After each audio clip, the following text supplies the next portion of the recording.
Hi friends, welcome to Anu's kitchen. అనూస్ కిచెన్లో ఈరోజు మీకు చూపించబోయేది వెజ్ చైనీస్ ఫ్రైడ్ రైస్ అండి. ఇది ఎక్కువగా మనం క్లైమేట్ చల్లగా ఉన్నప్పుడు కానీ, రిలేటివ్స్ కానీ, ఫ్రెండ్స్ కానీ సడన్గా వస్తున్నారని ఫోన్ చేసినప్పుడు కానీ, మీకు ఇంట్లో కూరగాయలు ఏమీ లేనప్పుడు కానీ కొద్దిగా ఉంటాయని, అలాంటప్పుడు కూడా ఇలా చేసుకోవచ్చు. వెజ్ చైనీస్ ఫ్రైడ్ రైస్కి కావాల్సిన ఐటమ్స్ ఇక్కడ బాస్మతి రైస్ అనేది ఇలా నేను కుక్ చేసి పెట్టేసుకున్నాను.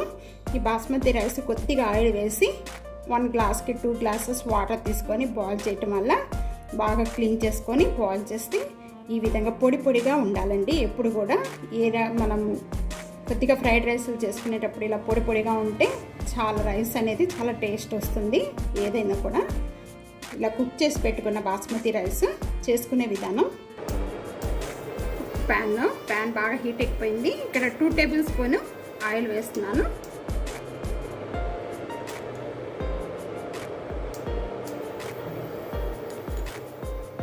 ఇక్కడ బాగా ఆయిల్ హీట్ ఎక్కిపోయిందండి. 1 టేబుల్ స్పూన్ వెల్లుల్లిపాయలు కొద్దిగా చిన్న పీసెస్గా ఇట్లాగా చిన్న పీసెస్గా కట్ చేసుకొని వేసుకోవాలి. అట్లాగే 1 టేబుల్ స్పూన్ అల్లం వెల్లుల్లిపాయ పేస్ట్ వేసుకోకూడదు, ఇలా చిన్న పీసెస్గా కట్ చేసుకొని వేసుకోవాలి. అల్లం కూడా ఇలా చిన్న పీసెస్గా కట్ చేసుకొని వేసుకోవాలి.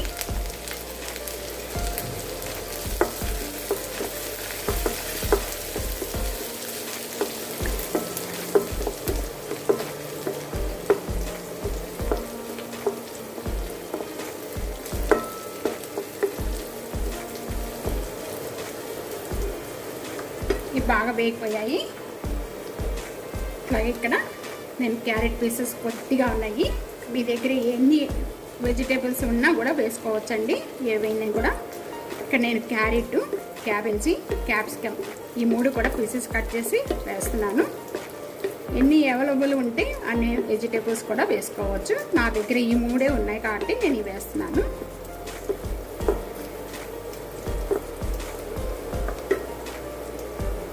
అలాగే కొద్దిగా వేగిన వెంటనే క్యారెట్, ఇక్కడ నేను క్యాబేజీ పీసెస్ కట్ చేసుకున్నాను, ఇట్లాగా సన్నగా కట్ చేసుకున్నాను, అవి కూడా వేసేస్తున్నాను.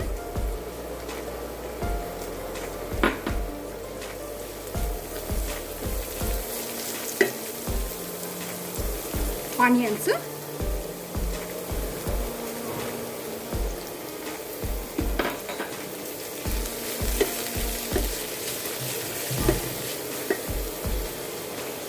క్యాప్సికమ్,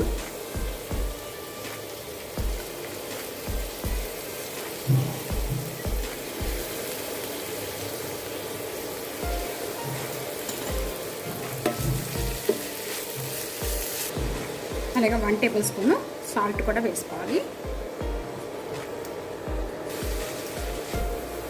ఈ వెజిటేబుల్స్ అన్నీ కూడా బాగా సాఫ్ట్ అవ్వక్కర్లేదండి, ఎందుకంటే వెజ్ చైనీస్ ఫ్రైడ్ రైస్లో ఎక్కువగా సాఫ్ట్గా ఎక్కువగా వాళ్ళు ఉడకనివ్వరు, ఎక్కువగా క్రంచీగానే ఇట్లాగే ఉంచుతారు. ఇలాగే చేసుకోవాలి, చాలా టేస్ట్గా ఉంటుంది. ఎక్కువగా సాఫ్ట్ అయ్యే వరకు కూడా బాగా మగ్గే వరకు కూడా వేయించుకోని అవసరం లేదు, ఇలా వేయించుకుంటే సరిపోతుంది. ఇలా వేగిన వెంటనే కూడా 1/2 టేబుల్ స్పూన్ కాలిమిర్చి powder,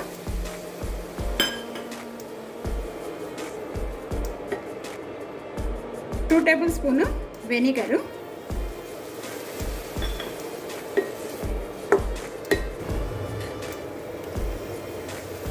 2.5 tablespoon soya sauce, half,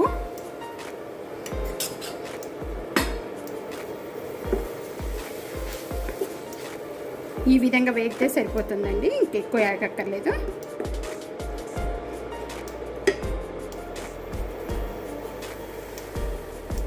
దీనిలోనే కుక్ చేసుకున్న బాస్మతి రైస్,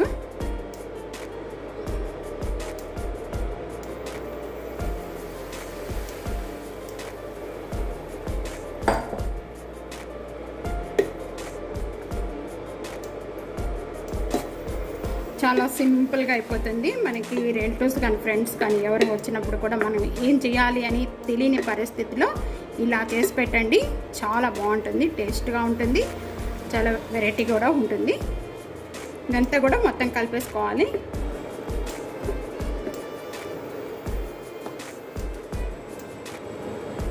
ఇదంతా లో ఫ్లేమ్లో పెట్టుకొని చేసుకోవాలి.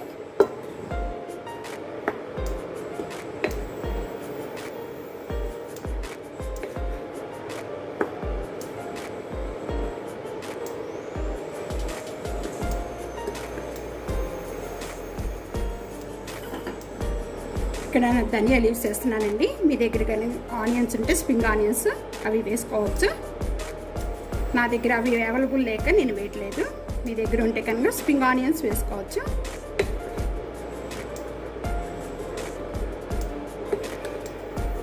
ఇది రెడీ అయిపోయిందండి. ఇంకా స్టవ్ ఆన్ చేసేసుకోవచ్చు. చూసారు కదండి, veg Chinese fried rice ready అయిపోయింది. ఇలాగే ఎంతో ఈజీ, టేస్టీ, వెరైటీగా ఉంటుంది. మనకి ఇంట్లో వెజిటేబుల్స్ ఏమీ లేనప్పుడు కానీ, ఎప్పుడైనా రిలేటివ్స్ కానీ ఫ్రెండ్స్ కానీ ఫోన్ చేసినప్పుడు సడన్గా వస్తున్నారన్నప్పుడు కానీ ఇలా చేసి పెట్టేసేయండి. ఎంతో ఈజీగా, టేస్టీగా, వెరైటీగా ఉంటుంది. నా వీడియో నచ్చింది అనుకుంటున్నాను. సబ్స్క్రైబ్ చేయటం మర్చిపోవద్దండి. లైక్ చేయండి, షేర్ చేయండి, కామెంట్ చేయండి మీకు ఎలా వచ్చింది అనేది. Thanks for watching.